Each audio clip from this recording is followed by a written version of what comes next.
หลังกาเกียมชิจูดพี่น้องเลยสองบ้างเนาะ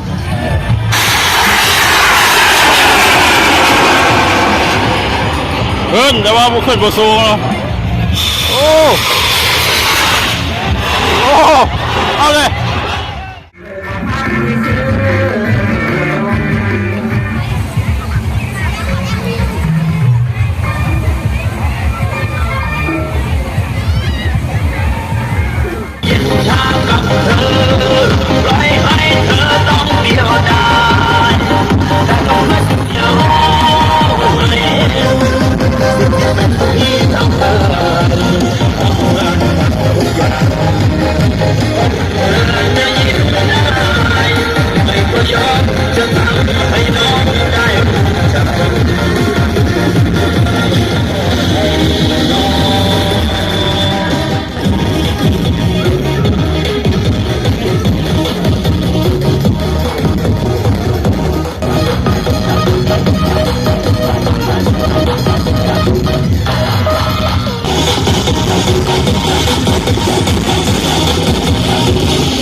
นี่คือบางไฟที่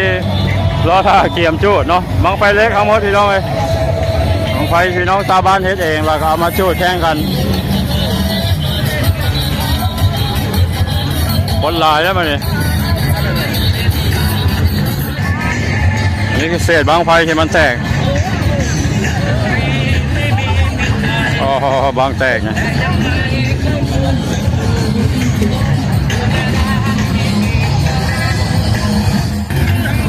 บางไฟยังลายพี่น้อง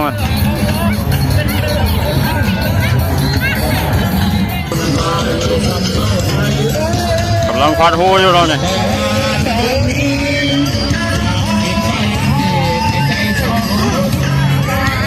จากโลบางเนี่ย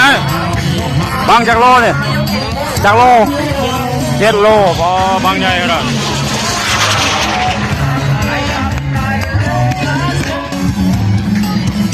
มันแต่งงามขนาดได้บางเลย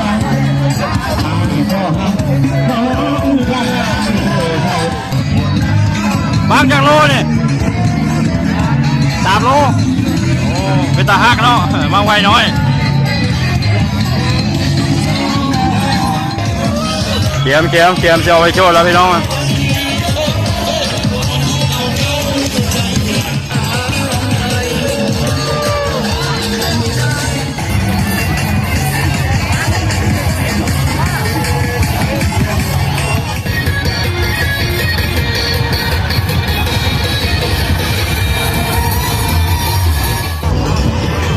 ลังกาเกียมชิจูดพี่น้องเลยสองบ้างเนาะ2 บ้างจูดพร้อมกันเลยเนี่ยข้างบางไฟไม้เอาไม้เฮ็ดเนาะไม้ไผ่2 บ้างจูดพร้อมกันเลยเนี่ยข้างบางไฟไม้เอาไม้เฮ็ดเนาะไม้ไผ่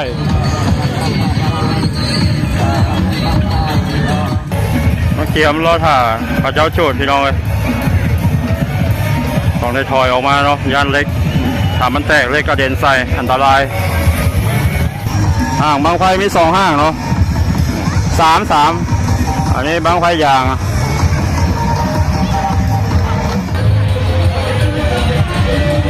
เกียมโจทย์แล้วพี่น้องโจทย์แล้วเนาะรอ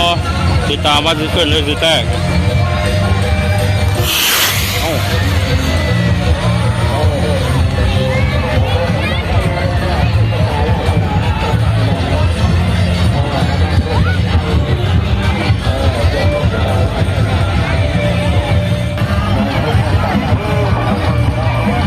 ไปเข้าแล้วพี่น้อง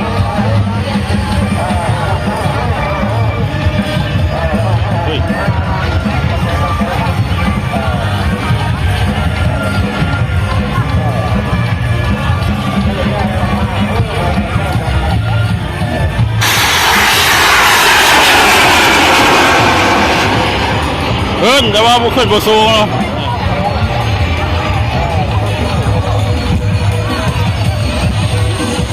ขึ้นบุสูงมาได้ยังอีกบ้างนึง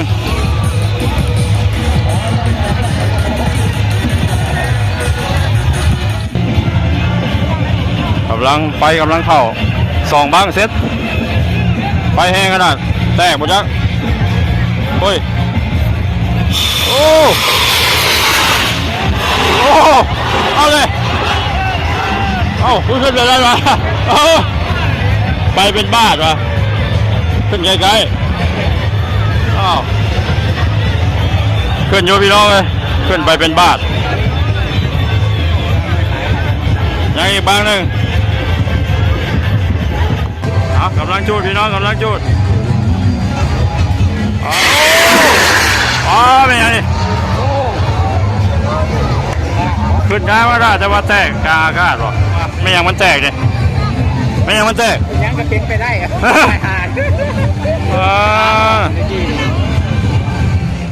มาโซนนี้เนาะห้างบางไฟทางนี้คนเริ่มเต็มแล้วบางทีนี่ยังฮ้อนคนยังบ่ลายนะมี3ห้างเนาะห้างบางไฟเล็กๆ2ห้าง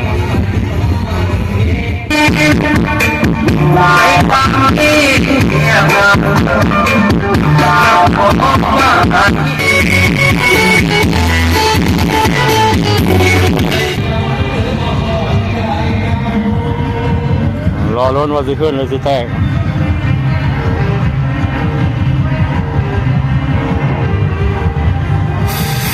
โอ้ย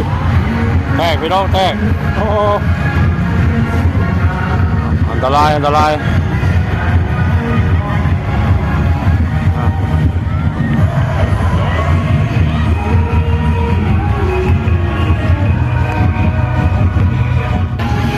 นี่ทั้งบังขึ้นแล้วก็บังแตกเนาะพี่น้อง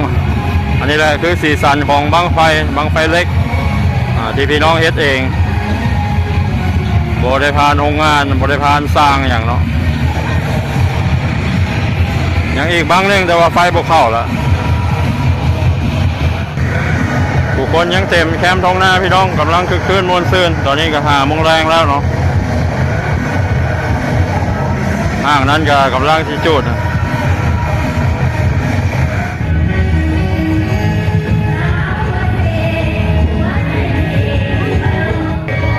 ไฟบ่เข้าแล้วเขาจะเอาไป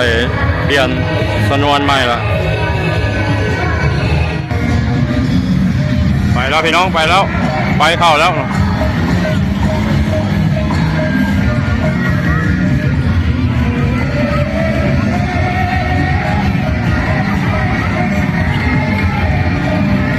ไฟเข้าแล้วพี่น้องสิขึ้นหรือสิแตกโอ้ยโอ้ยโอ้ขึ้นเลยโอ้โหเฮ้ยเฮ้ยบางเร่ง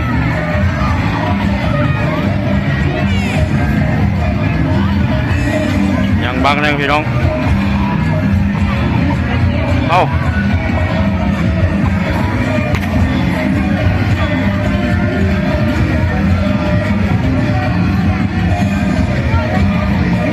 คือมันเหี่ยวเนี่ยพี่น้องเลยขึ้นอยู่บ่ควันยังออกอยู่เนาะเอาบ่ไปซะพี่น้อง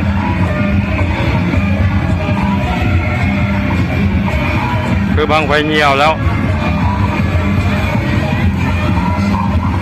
ถูกใส่มือบ่แห้งบ่ไปพี่น้องเลยหมดแล้วนี่แหละคือเราบังไฟเหี่ยว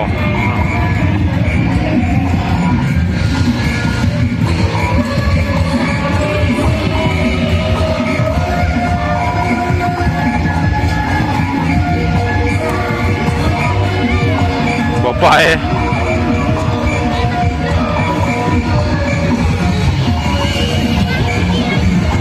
แล้วพี่น้องเลยบ่ไปแล้ว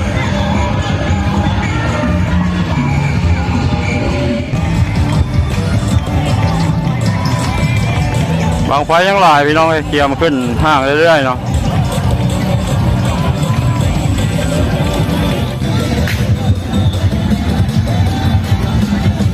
กำลังโจดไฟกำลังเข้า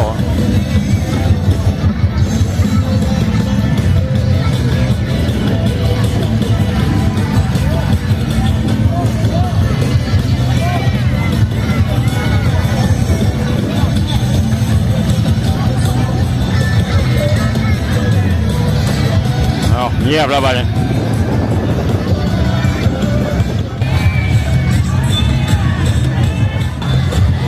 ไฟรถพี่น้องเลยไฟเข้าแล้วไฟเข้าแล้วพี่น้องเซ็ตแตกเฮ้ยว่าแล้วโอ้ย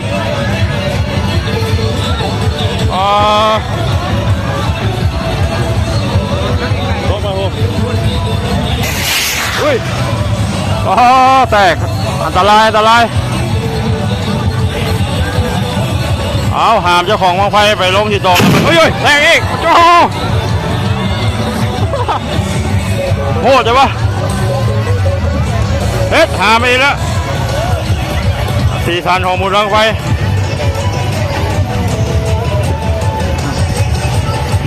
ไปแล้วบังไฟแตกโอ้ยไฟเป็นยังพี่น้องปลอดภัยเนาะไปใส่ลงหามลงน้องวะบังไฟบ่ขึ้นเนี่ย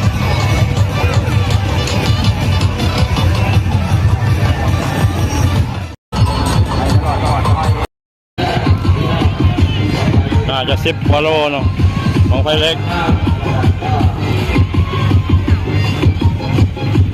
รอรถว่าสิขึ้นหรือสิแตก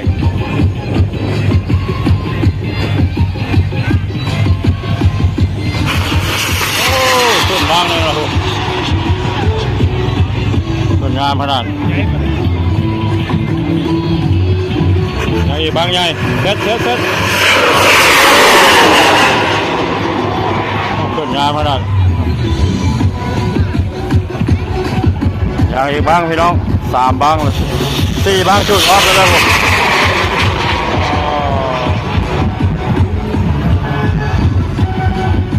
ยังอีกบ้างใหญ่เลย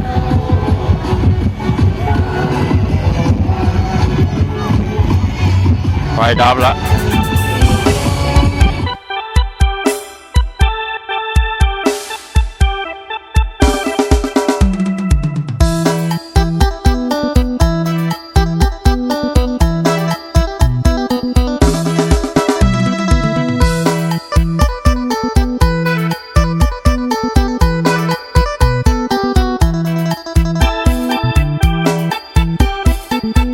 ฟังเด้อพวกเจ้าคอยสิเว้าความสัวให้ฟังจากว่าเป็นเวรกรรมยังสั่งให้คอยคิดบ่ดี เรื่องนี้อยู่ว่าคอยนี่มักคนมีสามีแต่ก่อนบ่เป็นจังสิมาเดี๋ยวนี้คิดฮอดเมียเพิ่นผู้สาวสำน้อยใหญ่ลุ่น